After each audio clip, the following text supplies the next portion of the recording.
Hello friends, welcome to my channel. आज बनाऊंगी कोचू बाटा। इसे कोचू कहते हैं, आप लोग क्या नाम से बुलाते हैं ज़रूर बताइएगा। इस कोचू का मैं आधा ले लूँगी राउंड करके और इसे छिलका उतार के पीस पीस कट कर लूँगी। और नारियल को भी बॉक्स बॉक्स शेप में कट कर ली हूँ। पूरा एक लहसुन का कलिया ले ली हूँ और 5-6 मिर्ची और लगेगा 3 स्पून सरसों और उसमें 4 स्पून मैं ले ली थी पोस्तो। ये कोचू बाटा आप लोगों को कैसे खाना पसंद है और कौन कौन खाना पसंद करते हैं मुझे ज़रूर बताइए कमेंट करके। नया चैनल है, लाइक शेयर कमेंट के साथ साथ मुझे सपोर्ट कीजिए, सब्सक्राइब कीजिए। मिक्सी जार में ये सरसों और पोस्तो मैं ड्राई रोस्ट कर लूँगी, एकदम फाइन, थोड़ा सा फाइन पाउडर बना लूँगी, क्योंकि अगर ये पहले ही पानी दिया जाएगा तो एकदम दरदरा रह जाएगा जो अच्छा नहीं लगेगा। उसमें मिला देंगे मिर्ची, नारियल, लहसुन और आधा कोचू को। मैं मिक्सी जार छोटा ले ली थी, इसीलिए पूरा कोचू इसमें डालने से नहीं हो रहा था। इसमें आधा डाल के फिर आधा मैं अलग से बना लूँगी बाद में। तो इसे देखिए दरदरा मैं पहले पेस्ट कर ली हूँ। इसमें थोड़ा सा पानी मिला के एकदम फाइन पेस्ट बना लेंगे।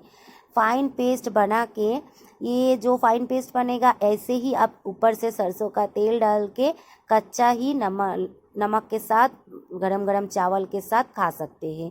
और जो लोग कच्चा खाना पसंद नहीं करते वो एक कढ़ाई में थोड़ा सा सरसों तेल डाल दीजिए, उसमें डाल दीजिए काला जीरा फ्राई होने के बाद कोचू डालिए। ये जो प्रोसेस है सरसों तेल से ही बनाइए, बिल्कुल ही रिफाइंड ऑयल मत यूज़ कीजिएगा। मैं आधा डाल दी हूँ और आधा कोचू को अभी पेस्ट करके इसी में एक साथ डाल दूँगी।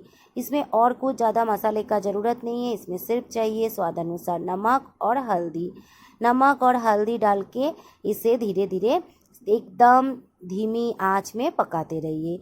बिल्कुल भी गैस का सिम हाई मत कीजिएगा, नहीं तो ये जल्दी जल जाएगा और पक जाएगा, अच्छा नहीं टेस्ट आएगा। तो गैस का फ्लेम धीमी रख के ऐसे धीरे धीरे पकाते रहिए। पूरा कढ़ाई में इसे फैला दीजिएगा, नीचे की तरफ हो जाने के बाद फिर से फैला दीजिएगा।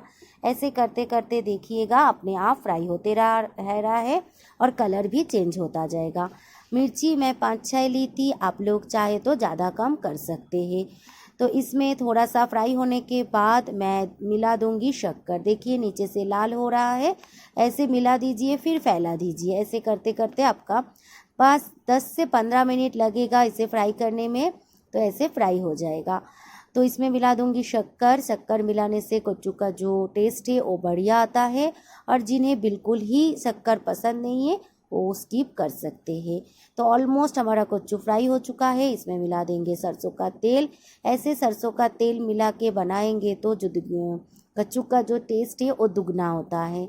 तो गरम गरम चावल के साथ ये बढ़िया लगते हैं। देखिए कढ़ाई से अपने आप उठ के आ रहा है। तो अभी एक कटोरी में उठा के अब गरम गरम चावल के साथ खाइए। कौन कौन इसे खाना पसंद करते हैं और कैसे खाते हैं आप मुझे बताइएगा।